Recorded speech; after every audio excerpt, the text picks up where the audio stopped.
And hello, everyone. Welcome back to the deck, and thank you very much for tuning in to all of you. I'm here today with two very special guests, and we have a lot of things to talk about, and we can't wait to get into details. But before I do that, let me introduce my first guest today, Naval. How are you doing? I'm good. Yourself? Yeah, very good. Thank you very much. So, Naval, for those who maybe don't know you, can you explain a little bit yourself, what you do on Skull and Bones? Yeah, sure. Well, very nice to meet everyone. I'm the senior producer on Skull and Bones in the Ubisoft structure. The senior producer is head of the development team, and I work with, obviously, the entire group to ensure that the products get out on time and with the feature set that we have in mind. All right, amazing. So I'm sure you have a lot of interesting information to share with us in just a minute. But before we do that, I'd like to introduce my second guest today, Mac. How are you doing today? Hi everyone. I'm doing good. What about yourself again? Yeah, very good. So thank you as well for being on the show, both of you, Mac and Evan. Mac, do you want to explain a little bit what your role on Skull and Bones is? Hi everyone. I'm the game director on Skull and Bones. I'm pretty much working on the game roadmap for launch, and also like now that we are live, working with the team to actually develop additions and enhancements to the game. While listening to community feedback and, fixing things along the way as well. Yeah. Yeah, so I guess it's fair to say that you and I, we talk quite often and quite a lot about a lot of things. Absolutely. All right, awesome. So yeah, once again, thank you both of you for being here. Do you want to talk a little bit about what we're going to play today, what you intend to do? I don't know if Mike or Evan, I think one of you is going to lead the way, so maybe you want to talk a bit about what we're going to show from the game. First off, I'm just going to one of my manufactories in Endgame to just collect my pieces of 8. I think there has been quite a bit of issues with the collection and the rogues and everything, and I think, that's one of the things I guess we want to talk about, right, with the community. Yeah. No, absolutely. It's definitely a hot topic from the community, the whole collection process for pieces of 8 and the endgame in general. So we'll get into that a little bit later. Nevin, what about you? Where are you right now? What are you doing? What ship are you playing, actually? I'm just riding in Mac's wake, trying to look good. So I'm going to just let him take me on this ride, and hopefully we get into some good mischief. All right, awesome. So which manufactory do you own, and how far are you from it? Let's see. Well, you can see You're kind of close, where we are, actually. It's one of the forts. All right, so before we get into the questions from the community and try to get more information, maybe for those who don't know Skull and Bones that well, or maybe who haven't reached the end game, do you want to explain a little bit what's the process of the pieces of 8 collection, the manufactories, as briefly as you can? In terms of like progression, I would say for players who have not played Skull and Bones, I would say that when you hit about like Infamy 6, right, it's halfway through the progression to your journey to get to Kingpin. You start to get introduced to the Helm, right, the organization that actually is running a lot of its stuff with this premium currency. You see that like building your pirate empire is not just about sinking ships, right? It's about building a business. And then when you get to the end game, it's really starting to run your own smuggling empire, like once you hit Kingpin. So there is a bit of progression that is actually put in the game. You start by delivering orders and stuff at Infamy 6, and once you hit Kingpin, you start to run your own empire, and you get manufactories around the world to actually, do the job for you. All right, awesome. So on this note, I'm going to jump right into the first question of today. So for people who are watching the stream or in the chat, we've been collecting questions throughout the last 10 days, really. So that's why we picked up questions from community. But if you have questions that you want us to answer, please don't hesitate asking them on the chat. We're keeping an eye on the chat, so we'll do our best to answer any questions you have. And I saw a few comments already. Some people have noticed that you have a pretty insane amount of pieces of 8. So just for full disclosure, these are not the real accounts that we play on a personal time. These are test accounts that we're using for the purpose of the stream. So that's why you might see some crazy numbers on silver and piece of 8. It's just for us to kind of show you a little bit of the game while we focus more on answering your questions than anything else. I mean, I will add, we're not professional streamers, so doing this, talking to you guys, reading chat, I know you guys want answers. I can see that, so we'll get to that. Yeah, so on the topic of Piece of 8, it's a very hot topic for the community right now. So the game has been out for about 4 or 5 weeks now. Season 2 has been out for 2 weeks. A lot of our players are actually very highly engaged in the in-game loop, collecting Piece of 8, upgrading manufactories. And the big question is what happens with Season 2? So I think, Nevin, you can talk a little bit more about this, about our plans for Season 2 and what's going to happen. Yeah, I mean, obviously, look, we're 2 weeks into Season 1, guys, and everybody's been asking this question, what's happening at the end? And, you know, we do have a marketing plan to talk about Season 2 coming up. And clearly there's some behavior that people are noticing that is not ideal. And the goal for us with Endgame and obviously the game in general is to create a fair place for people to play so that you get rewarded for the investment that you've put in. So we do have a plan. We have things that we're going to be rolling out as part of our rollout for what's going on in Season 2. So be patient with us. We'll communicate that as part of our natural cadence. Yeah, and I just want to add to this that myself plus the community team, we're very actively monitoring the situation, right? We are looking at Reddit, we're looking at Discord, we know what's going on, we're aware of the discussions. So even though we're not ready to tell you everything yet, because there's a lot of cool things coming, we know what's going on. So yeah, give us a bit more time and we'll get back to you on all the cool stuff that's coming with Season 2. Next question, and that's more something that I can ask Mac, I think, and it's actually going back a bit of time. So the whole process of collecting Piece of 8, we've done some changes recently with recent updates, making the process a little bit faster for players, especially those who don't want to spend too much time fighting against rogue and just want to collect Pieces of 8 as fast as possible.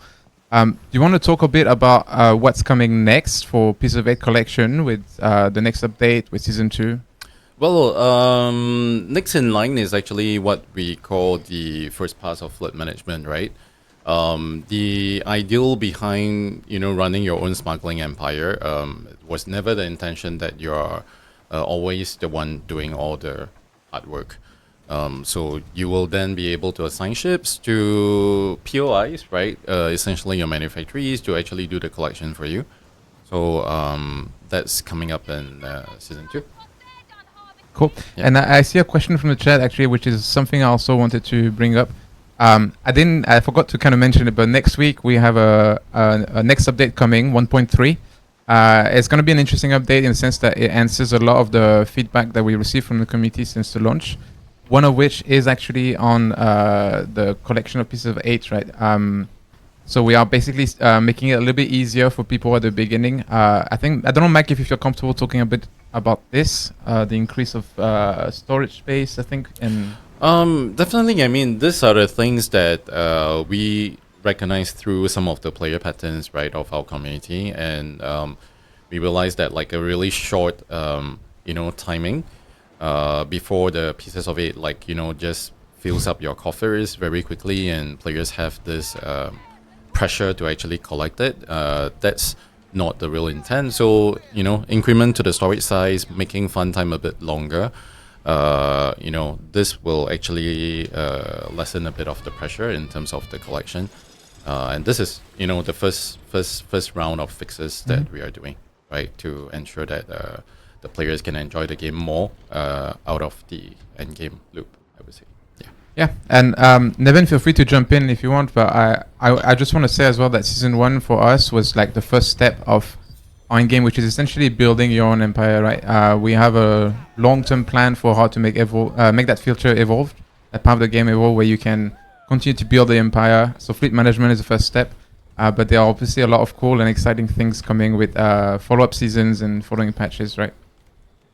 Yeah, and I think, look, at the end of the day, when we think about Skull and Bones as a product, it's a live game, and we are going to be releasing content every season. We're going to be releasing fixes for the community. The quality of life fixes are a big part of our process and our roadmap, so it's important for us to make sure that we're focused in terms of the content we're delivering. And I know I can read in the chat and on Reddit and on the forums, like clearly people want everything right away, but we keep using this term, we're going on this journey with the community. And when we see how the gameplay is evolving and how people are consuming the game, it really helps us craft the future experiences, right? And so releasing everything all at once puts us in a position where we're trying to fix everything all at once. And part of that focus, I think, is helping the game evolve with how the community's playing it. Yeah, I can say for me that it's a tough position to be in sometimes, because I see what the players are asking for on the forums on Reddit. Sometimes I can tease a little bit saying, yeah, we're working on this, but there's a lot of cool things that are coming in future updates that I can't wait to talk about and share with the community, because most of it addresses some of that feedback. Some of it, I think, is going to be surprised as well on how the game is going to evolve. A big discussion as well, and especially since the last update, since we increased the level of ship ranks, and maybe that's something you can answer, Mike. Players are wondering what's the next step for ship. Are they going to be able to upgrade their ships? Is the ship rank going to be changed? Like, can you tell us a bit more about this? Absolutely. So we do realize that there are issues with the gear score system, right? And the team in an upcoming update, right? The team has already worked on a fix, right, to ensure that players can actually have play with variety of weapons, right? It's not just about having one epic weapon and that's the only meta for that season. So the team is pushing a update right soon in terms of gear score balances, but what's coming up next in season 2 will be what we call the ship upgrades.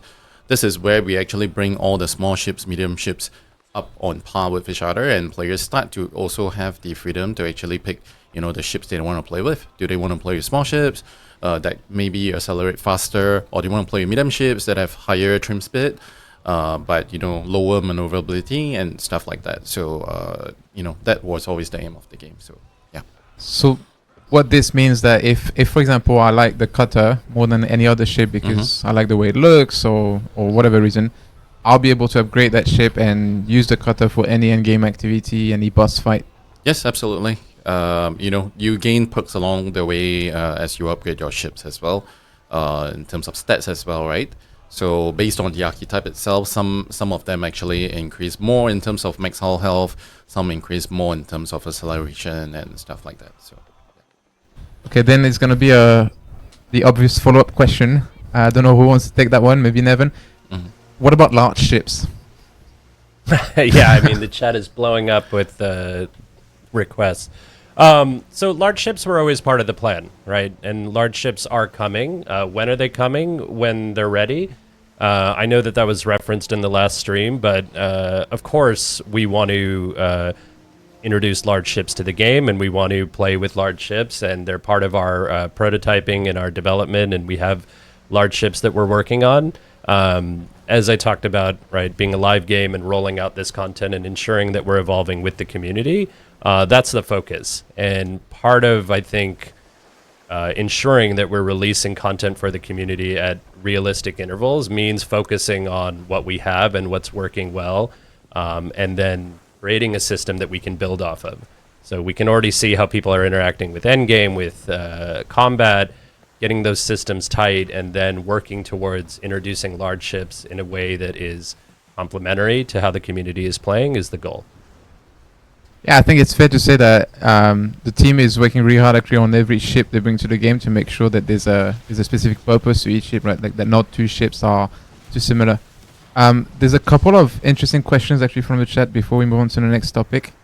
The first one is somebody, and that's something we didn't mention, but obviously when we talk about ship upgrades, and maybe Mike, correct me if I'm wrong, but upgrades are applicable to almost every ship except the Naval. Yes. Yes. I didn't want to pronounce it because I always pronounce it wrong.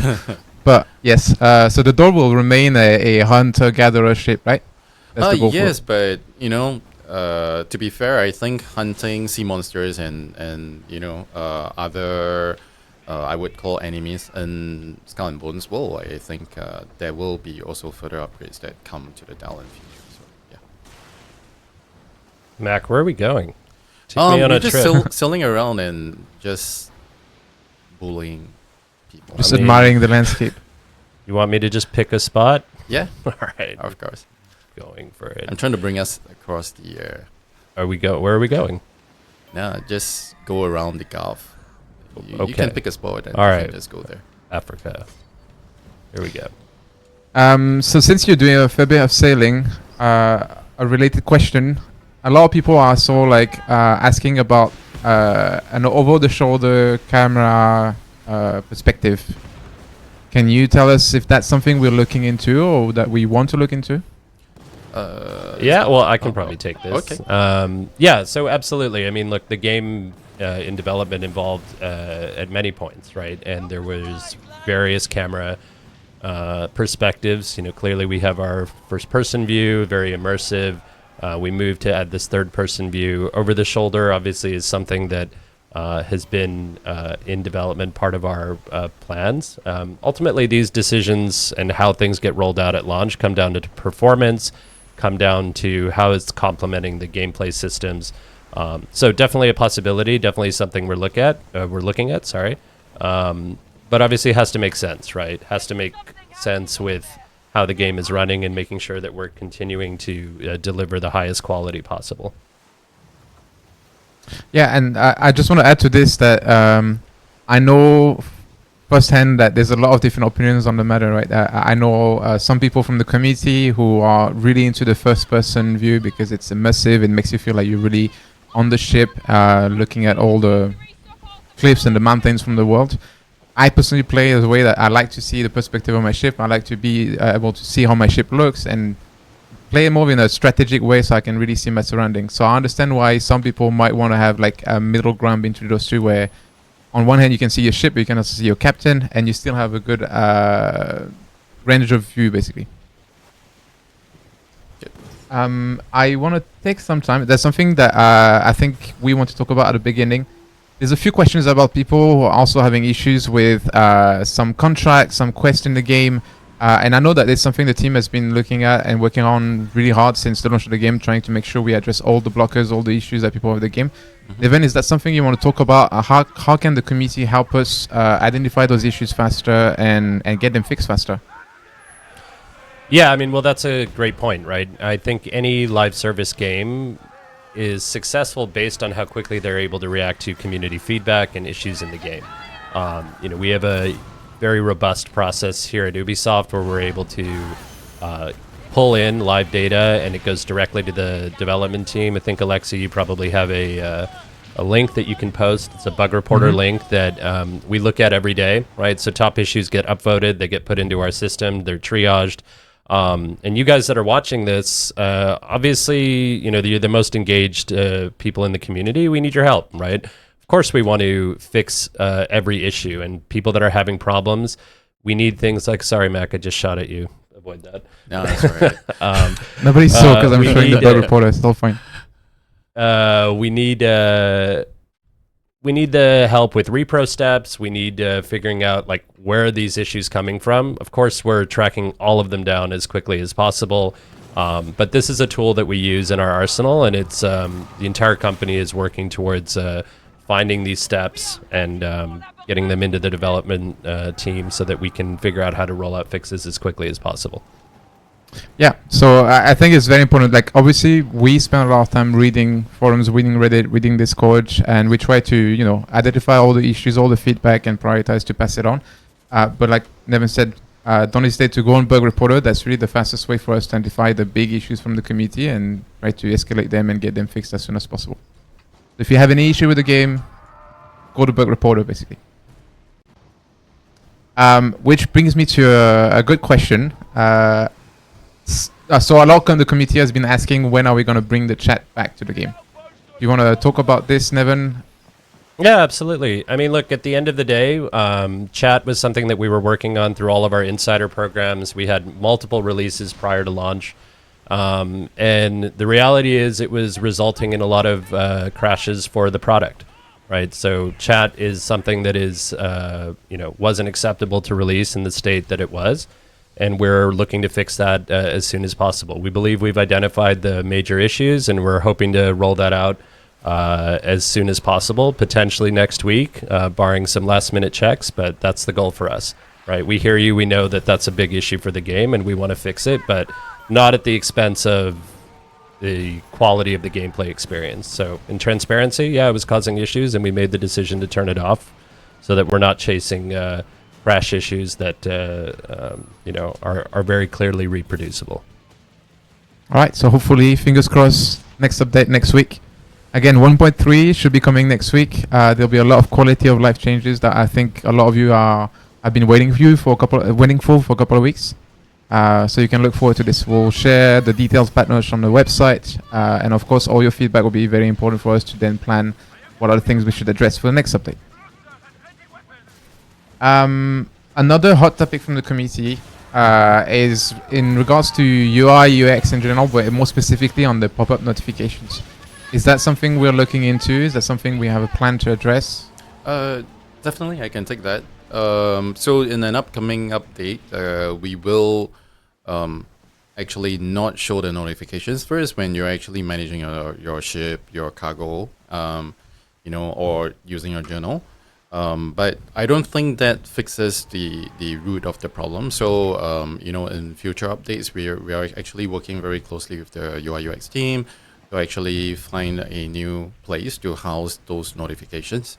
And yeah, those will be the things that will be coming up. Yeah, so just to emphasize on this, we know it's a source of frustration for a lot of people. So the first step for us is really to try to minimize that frustration as much as possible while we try to work on a more long-term solution to make it, functional without disturbing anybody's experience. Right. Yep. All right. Moving on to another big Well, topic. I want to address some of this. I'm looking in the chat. There's a lot of it's so easy. Move it to the side. Move it to the bottom of the screen. Absolutely. Of course, those are options, right?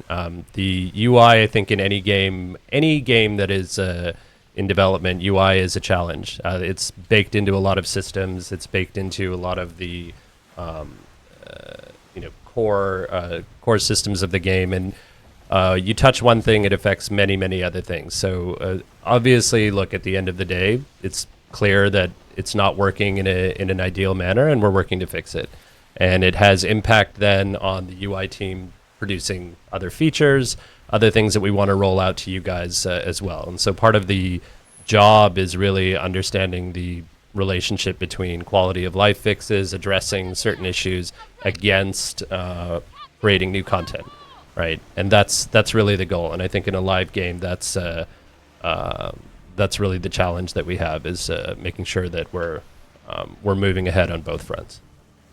Yeah, absolutely.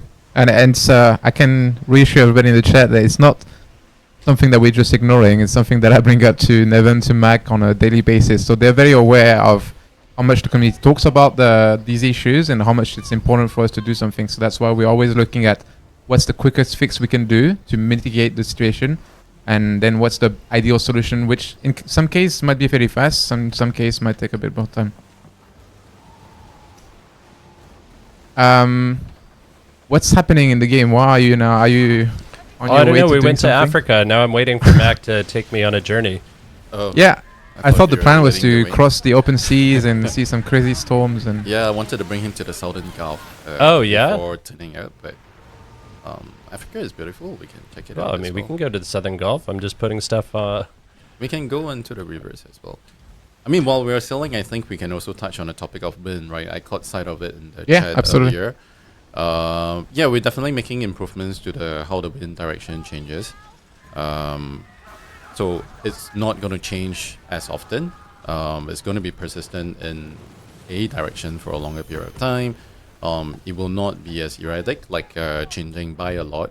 We reduce the angle at which it turns over time. And, even the change of the wind direction is going to be much more gradual than it is now. So hopefully it eases a bit of the pain that some of our pirate community, encounters. Yeah, so. Yes, I think the wind is also a good example of some of the things that we feel is important for the game, because a big part of the game is about sailing from exploring the world, and also the role that the wind plays in combat, right? If you're chasing somebody, you need to be skilled to take advantage of the wind, understand how the wind works if you want to catch up on your opponent, right? And I've read a lot of different opinions on the wind. Some people say, yeah, it's frustrating. I feel like the wind is always against me. Some people even feel like it's done on purpose to slow us down. And some others feel like, no, on the contrary, if you understand how the wind works, it becomes a skill, and then you can, take the advantage over your opponent. Yep. So I feel it's a good example of something that we can kind of look at the feedback, look at the data, tweak a little bit, see the reaction, and either revert or go further, right? Absolutely. So yes, in short, we're definitely doing something about the wind, and we'll continue to adjust it based on feedback and data. And then I do see another comment on the chat about quest items, right? So, Do you want to talk about this? Do you want me to ask the question? Yeah, so I think the question is, and I've experienced it firsthand as well, like sometimes you complete a contract and you have a quest item for the contract, but once you finish the contract, you still have the item and you can't get rid of it, basically. So it takes space, and with the fact that you have limited space in your warehouse and inventory, people are wondering, like, is there any way that in the future they'll be able to get rid of those items? Yes. So I can just share the team is working on it. We just want to make sure that it does not cause our contract items to have issues. Sorry, I grabbed into. No, I'm reading chat and driving. I mean, clearly pro streamers over here. Yeah. It's either that or he didn't like your answer. I don't know. Maybe. All right, Matt, set a marker. Let's go somewhere. Okay, hang on. The chat is going very fast, but I'm trying to follow up as well. No, I love it. Clans, guilds. Yeah, obviously talking about it. More info soon, but yeah, I mean, clearly in a game like this, like you want to be able to create clans and guilds, and part of the discussion for the roadmap. A question that I like. Any plans on improving ask for help feature? Definitely. I think I can take this.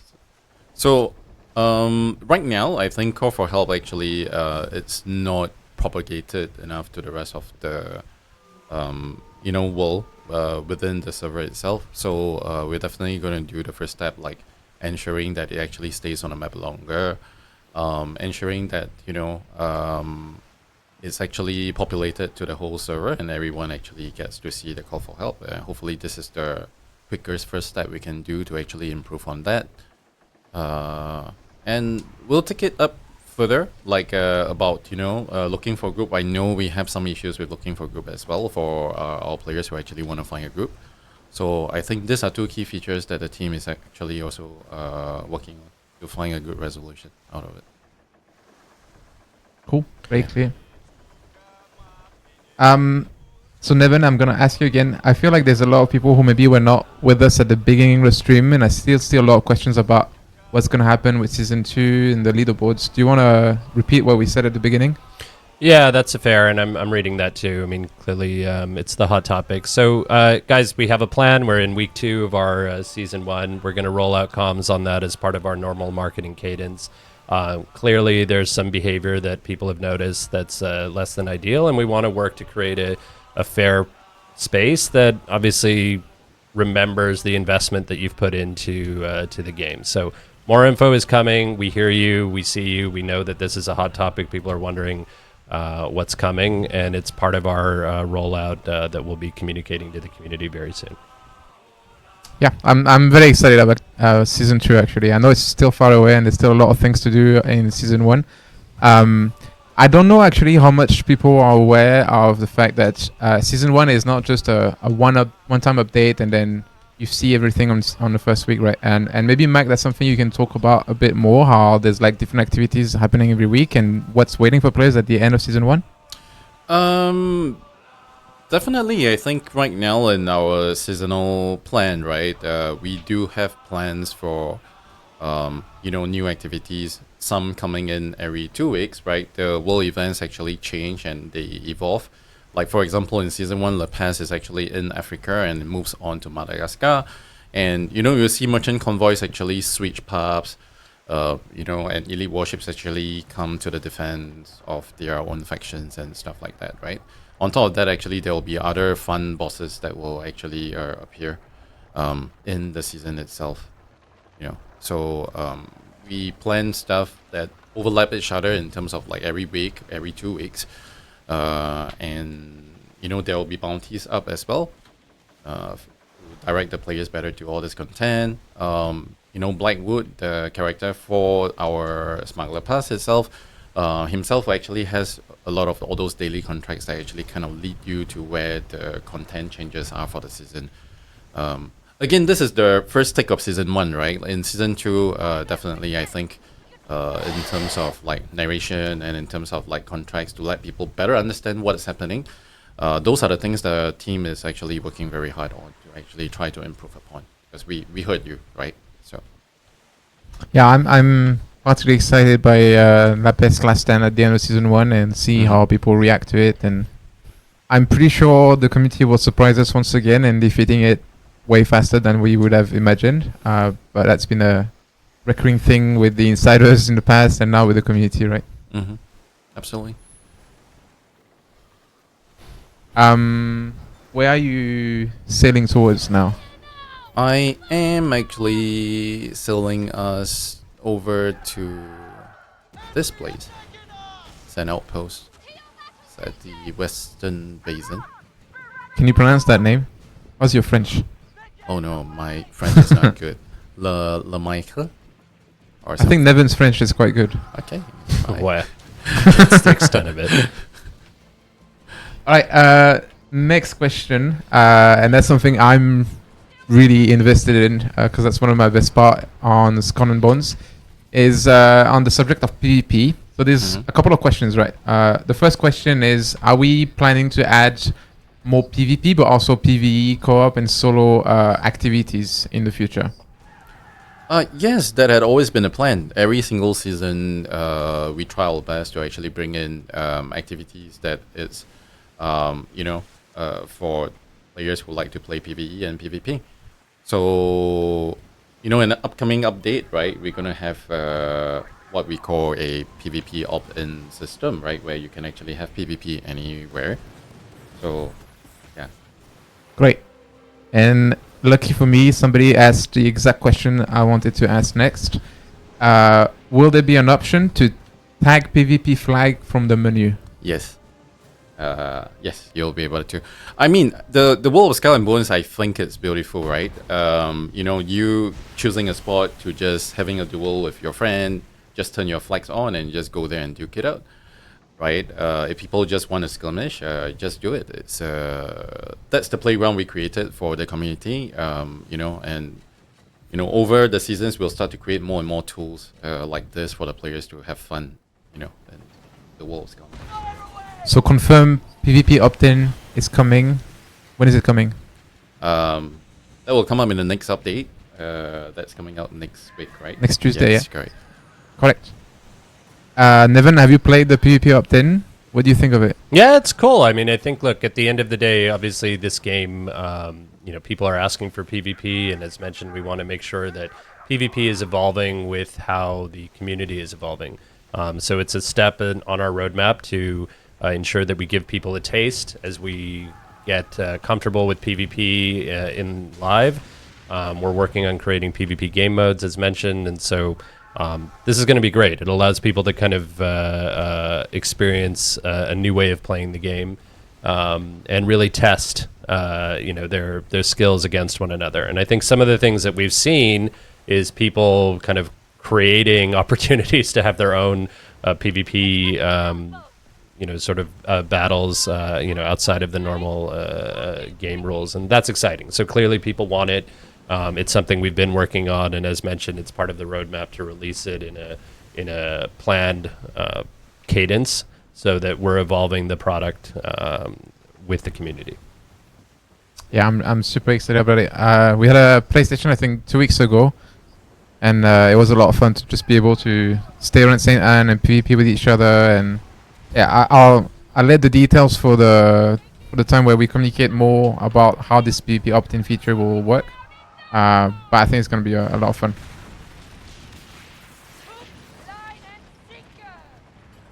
All right, I'm trying to follow the questions from the chat. There's a lot of mentions of somebody called Lily White. I have no idea who that person is, why he's so famous. I think it's the moment I mentioned PvP opt-in, everybody going like, Lily White, Lily White. No pressure.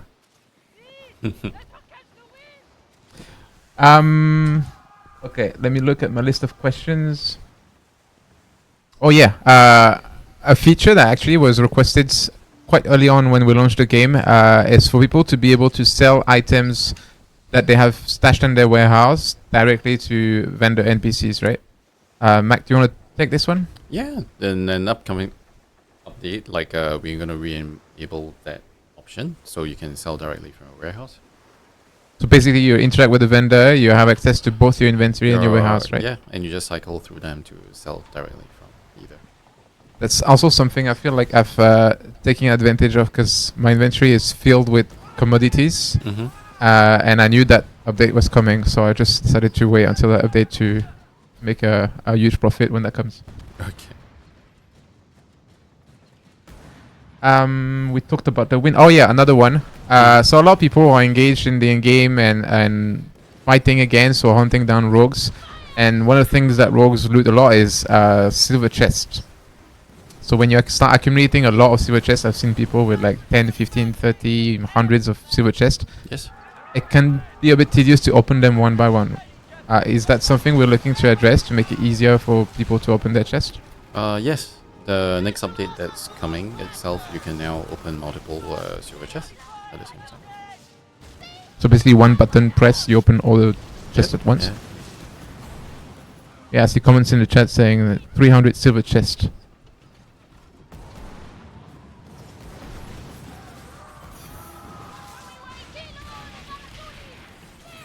I'm trying to follow you. The chat is going very fast. Yeah, man. It's, the themes are hard to pick up. Fishing from my light ships by line and pole. Fishing, are we thinking about fishing? Yeah, I mean, it's something clearly we've talked about, right? There's a bunch of what I would call mini games that are on the table and have been looked at and prototyped. Again, it's where are we putting our effort, right? Where are we putting the effort that is where the community is playing? Clearly, we're focusing on ship combat, PvP, endgame, and these are the areas that we have work to do, right, to create the best naval combat game ever. So, yeah, these are all things that are on the table, and absolutely they're cool, and we want to get to them. But there's other things that have higher priority based on where we're going. And yeah, I mean, I do want to call out, put effort into fixing glitches. Like, yeah, absolutely. We've structured our team that there's a subset of the team that all they worry about is quality of life fixes. So as mentioned in Alexa, you can reheat the bug reporter. This is part of running a live service title. You gather feedback from the community on features, but also you're tracking bugs. And there's no substitute for a game going live and people hammering on it the way that they do. There's no QA that can prepare you for that. That's why we've done our insider programs prior to launch, the open betas, the technical tests, et cetera, and this allows us to get data that helps us track down issues that a normal QA person can't find, or a team won't be able to reproduce within a certain time frame. So obviously you guys that are watching, like, you're the most dedicated people in the community, and we need your help, right? We need your help in helping us to fix this and find these issues so that we can get ahead of them. And so, yeah, clearly calling out specifics, that's great. Repro steps, videos are amazing, and that's how we typically will be able to deduce what the underlying issue is and roll out fixes as fast as possible. Yeah, I can say for me, the experience going from closed beta to open beta to launch has been quite intense and a lot of fun, because suddenly you have an insane amount of engagement from players in the game, of course, but also on Reddit, on social media. And that's where you see all the things that some of them we were already thinking about, but we didn't know if it was something that the community really wanted. And the amount of things that I was able to bring up to you, Mac, or to you, Nevin, and then sit down and look at how can we bring it to the game and implement. It's been quite fun. So that's why I'm really excited about the update coming next week, because a lot of the things that we brought up to you in the last couple of weeks, and hopefully the community will appreciate that we've been, looking at what they're talking about on social media and doing fixes in the game to really fine tune it to what players want. I mean, I did see in the chat a lot of stuff asking about like the ham wager and stuff, right? So I can take that because I think Cutthroat Cargo itself, ham wager, the team is working hard to improve on the systems to make it actually a PvP activity that works well, right? So something we didn't really talk about is the improvements to Cutthroat Cargo. You know, where like, you know, in the next update, you're not going to be able to fast travel. You start off at the same spot, so it's a fair, you know, battleground right off the start, right? Whoever runs off with the treasure, like people just give chase, you know, yeah. And that is basically Cutthroat Cargo. And for Helm Major, the team is actually aware of how some pirates were actually, you know, using the Helm Major to their advantage, and you know, fixes are coming along the way as well. Yeah.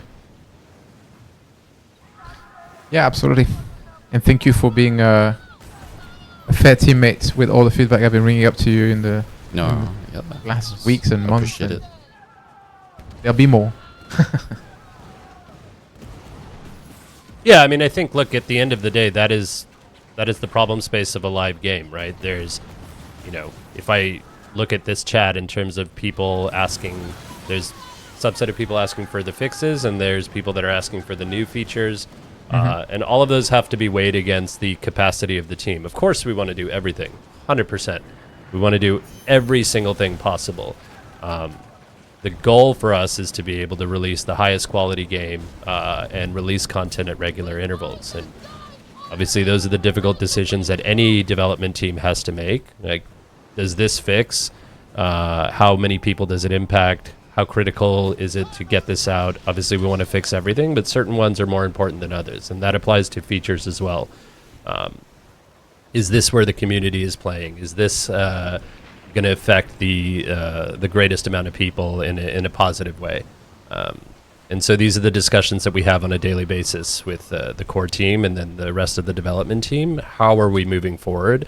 And what is our plan? What is our roadmap? And does it align with how the community is playing? Yeah, and I see you finally reached Storm. Yeah, wanted to sail through the storm. And, you know. I have a huge love-hate relationship with the Storms.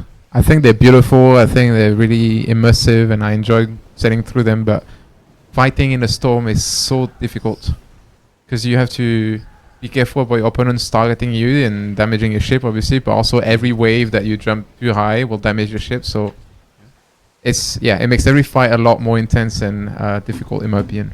Yeah. I'm sure a lot of people will disagree and I think I'm just not good at the game, but I think it was the week of the launch. I did a world event. I don't remember which one it was, but I was chasing 3 elite ships in the middle of the storm, and it took me forever to win. Another question we collected from the community, which is more related to cosmetics, and I think I saw a few comments about it on the chat as well. So obviously a lot of people are asking about whether we're going to add more cosmetics to the game in the future, which is a relatively easy answer, I guess. But also the possibility to change the way your current armor looks, right? So right now you equip an armor on your ship, and it has a distinct look, and you can't change that if you want to keep that armor. Is that something we're considering in the future? We have heard that feedback, right? The team is looking into it. We understand that we have something that you customize called the hull color right now. We are definitely looking at options where you can actually choose to actually hide it, but we also wanted to make sure that it's also fair for other players who are actually in combat, right? Like, as we have more PvP activities going on, will that actually cause some players to not be able to know what armor you're wearing? Of course, you can still spyglass and check all these things out. But those are the things that the team will kind of like prototype to see if it's really an issue and stuff like that. So, yeah. Hope that helps to answer your question. Yeah, absolutely. Yeah. I mean, I talk to the team working on cosmetic items quite often, and I know they have a lot of creative ideas and a lot of things they want to add to the game for people to be able to customize their ship, customize their captains, and pets, of course, as well. And in terms of gameplay, if I may add, right, like I think it's more about creating more toys for our player community, right, to customize the ships in terms of gameplay as well, right? Weapons, armors, furnitures, will there be updates to other stuff like crews? Those are the things that we are also looking at as a team, right? Yeah, and I feel like cosmetic is also a great topic for the community to tell us what they like. What do they want their pirate captain to look like in the future? What would they like to equip on their ships? What pets would they like to have? I don't know if you remember, Mac, we had a visit of a few insiders a couple of months to the studio, and they had a couple of interesting ideas what kind of pets they would like to be added to the game. So I won't spoil anything because it's possible we might be working on some of them. But yeah, there were some good ideas. So absolutely, for all of you watching the stream today, don't hesitate to tell us what would be your favorite pet in the future. Do you want to continue having cats and lemurs, or any other crazy ideas you'd like us to work on? Somebody says full body cat costume. You want to dress up your captain as a cat? No, I guess that's a no. Alright, and let me see if I have another question. I mean, I've seen questions about what the third person over the shoulder will look like. Definitely, it's, you'll be able to see your captain, you'll be able to see your pets, you'll be able to see the captain's bill, right? Yeah, so if that helps to answer one of the questions out there. Yeah, and I guess with pets, standing on your ship, there's also different animations that come with pets, right? So that's also something we can look into. Like every pet can have a different animation, different kind of little mimics they can do. So depending on which view you pick for your ship, being the first person or the over the shoulder camera, when that comes back, you'll be able to look at your pet and what it's doing. Oh, very good question. I almost forgot. A lot of people who love to play with rockets find it quite difficult sometimes to see where the aiming reticle is going to go. And I know the team is working on this. The team has a fix for this. Can you tell us more about it, Mike? Yeah, well, we just make the spot at which the rockets land actually a bit more obvious, like when it's near to you and it's further away. When the rockets are firing, we add necessary UX animations, right, to allow players to actually see it better. So that is one of the upcoming fix that we have. Yeah. Cool. So we'll be able to aim properly with the rockets. I believe so. We tested again. We'll make sure it's working. At least so far in a lot of the playtests that we have internally, it seems to be working. So. Somebody in the chat is talking about a kraken. So I know we can't talk about a kraken, but do we want to talk about sea monsters in general? Do we have any plans for sea monsters? Future plans? Well, I think the answer is yes. I mean, clearly, sea monsters are part of our formula, right? And they're cool, right? I think it's one of the things that makes this game exciting and interesting. Mac, I'm fighting the ghost ship. Come help me. Okay. Oh my god! That was pretty sad. I've tried to talk and focus on weak points. Okay.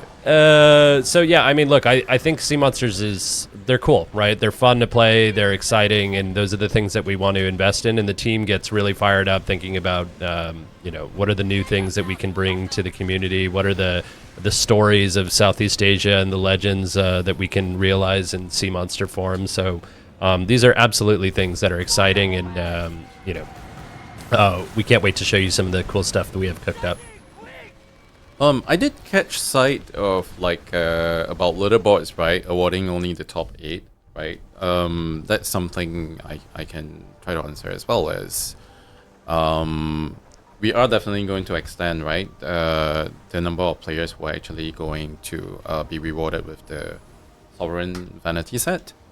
So it's not going to be just top 8, right? It's going to be at least people who hit Diamond Lakes. So that's a piece of information I can share. Of time, so. Yeah, I mean, it goes back to what we were saying earlier, that we're very aware of what our players are saying about the current state of leaderboards. Yep. And we have a plan to address it. Yeah. And we'll be communicating on this very soon. Yeah. So are you actually going to try to take him down? We can try, right? Now I feel bad because I feel like if I'm asking you questions while you do this. I mean, we can always run away, but I don't think so. Oh, fine. Fire away. Questions. Let's try. I'm gonna read. I'm gonna read chat, listen to you, and fight Ghost Ship. Let's see. What could go wrong? Actually, on the topic of manufactories, and I know it's something we talked about recently, Mac. Also, as well, some players saying, "Hey, for example, I founded my manufactory maybe an hour ago. Now I have like 20 minutes left before I have to go to work, Yep. and I can't refund my manufactory. So it's either I'm late for work, so I can refund before I go to work, or I miss on an entire day of production, basically. Yes. Is that So- something we're looking into? Yes, as I've mentioned before, I do not want endgame to actually cause stress for our players. So this is something the team is actually looking into as well. Providing an option for players to actually, I would call it topping up the manufacturing. You can call it refund manufactories. Yeah. So, yep. Basically, that will be at the cost of whatever is meant to be. Nice.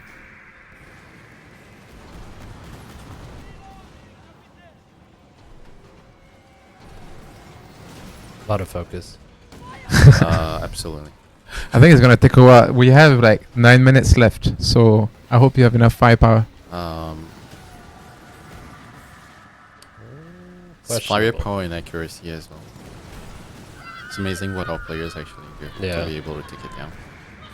All right, there's this one question keeps Mhm. sliding by. Mm-hmm. Let's see. What else you got, Alexi? So I'm keeping the last question because it's a very interesting question. It's a question that I'm excited about. So maybe Okay. I'll just ask it now. Some players asked us if we have any intention to increase the server capacity to have more than 20 players in the future. Yeah, absolutely. I mean, that's something that I would like us to get to, right? And ultimately, it comes down to performance, right, and gameplay.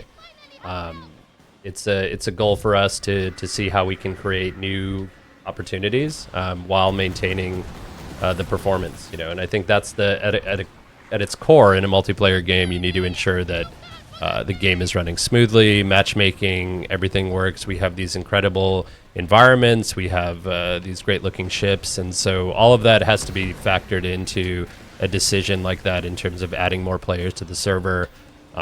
And so it is absolutely something that we're looking at, something we want to do, and it's part of the roadmap, and we'll address them as those opportunities come up. Yeah, and I guess another question, and again, I'm not sure if we can talk about it too much at the moment, but a lot of people are wondering, like, if you look at the map, you clearly see that the top of the map is blanked out with a white area. Is there plans in the future to expand on the map? Is there something there that people should be curious about? What's the plan with our map?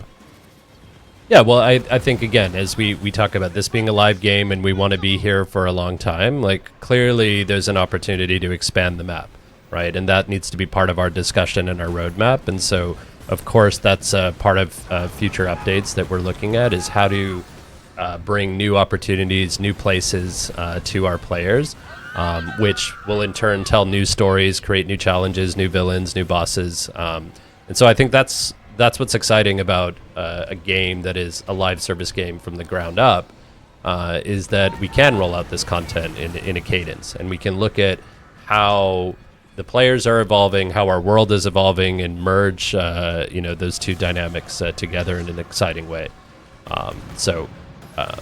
It's something that's definitely in the plans, and we'll be rolling those out as they become more apparent. Nice. Yeah, obviously some very obvious answers in the chat saying it's India, obviously. But yes. I'll reserve my comments. No, I think what you said is very true, is that it really depends on what we feel our players want, right? Like the same question as the large ship. Of course, we always had large ships in mind, and we always had the intention to add large ships. Of course, if we can, we'll expand the map and make the world bigger for players to have new areas to explore. It's really more of a question of what our players want the most, and then giving them that, right? Okay. I lied. There's actually one last question. It's a bonus question. It's a question that's been asked regularly for many, many years now by our insiders. When are we adding hippo nuggets to the game? Well, we have hippos, right? We have hippo meat, right? So I think Yes. hippo nuggets is a possibility, I think. As long as our profanity filter allows us to. Right? Yeah. Yeah.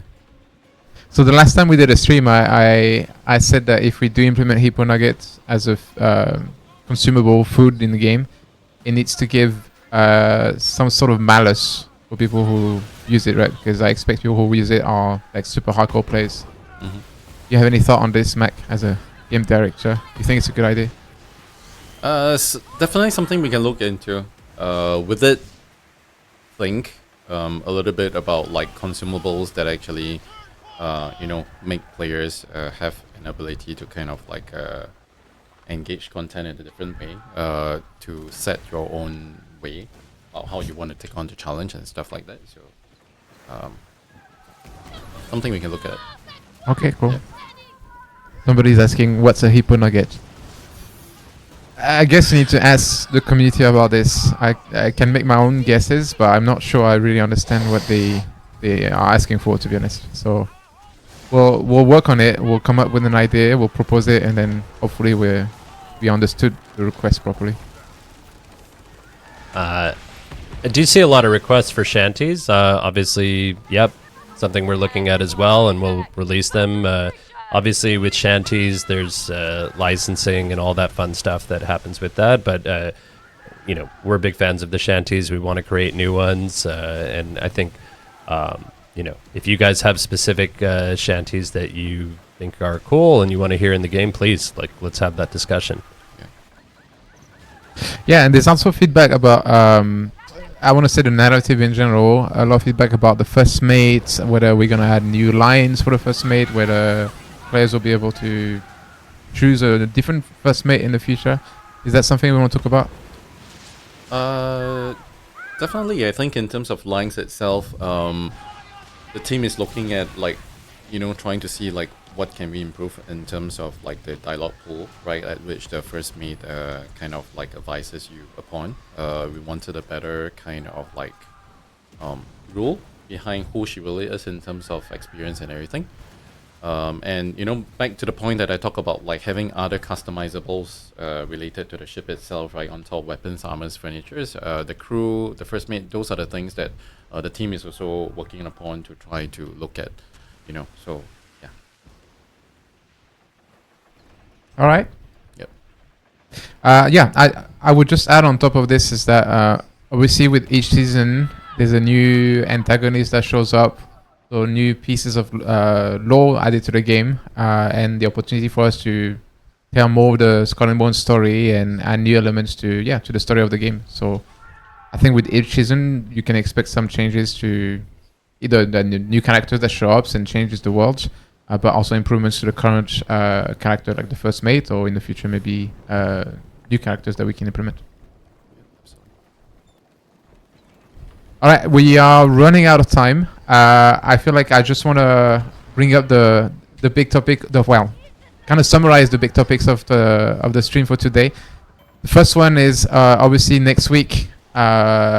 Significant update, I want to say 1.3, which will address a lot of the feedback we've been gathered from the community. A lot of quality of changes. All of these are based almost entirely on the feedback we've been reading and collecting from social media, from Reddit. So again, big shout out to the community. Please continue to share your ideas. Please tell us what you like or what you don't like about the game. It's really useful for us to understand which direction to take and where to bring the game. The other part is obviously with the launch of a new game and the launch of a live game, there's a lot of bugs that are appearing that we could not predict unless we have a mass amount of players with different systems. So that's why it's also very important, if you can, to help us identify those bugs. So use the bug reporter. I'm going to put it on the screen very briefly once again. Never talked about it before, but it's a very useful tool for us to really identify what are the top priority for the community, what are the things we really need to look into. So don't stop, basically. Help us understanding what you like about the game, what you want us to focus on, what you want us to work on. Yeah, we have a lot of great stuff coming. Next week, 1.3, with the future updates after that, and the season 2 after that, which I hope will answer a lot of your feedback and bring new and exciting content to everybody. Nevin, Mac, thank you very much for being on the show. Any last words, any last topic you want to mention? No, I honestly just want to thank everyone who's watching. I mean, look, you guys are the tip of the spear, right? You're the most dedicated people in the community, and maybe some people that are curious about what this game's all about. But as said, like successful live games are games that work with the community to move forward. And you guys are a big part of that discussion. We hear you, we see you, we want to fix all the issues. Let's work together to make this a great experience and a great place to play. Yeah, thank you. What about you, Mac? Any last words? Well, definitely would like to thank the community for getting us to where we are now. I would also say that the team will continue working on improvements on the end game itself. It's a much deeper system than what the players are seeing now. So those are the things that we'll be continue working upon. And at the same time, bring more variety of activities players can partake in the world of Skull and Bones. So yeah, thank you. All right. Thank you to both of you. Thank you to everybody who tuned in to watch. Keep an eye out for the patch notes for update 1.3. PvP coming, lots of quality of changes. I'm very excited to see what everybody's going to think of it. And please don't stop sharing feedback, telling us what you think, sharing content about the game as well. We've seen a lot of cool videos and clips on Reddit, on social media. So yeah, stay awesome. Thank you very much for tuning in. And we'll speak again very soon. Bye-bye. Thanks, guys. Thank you.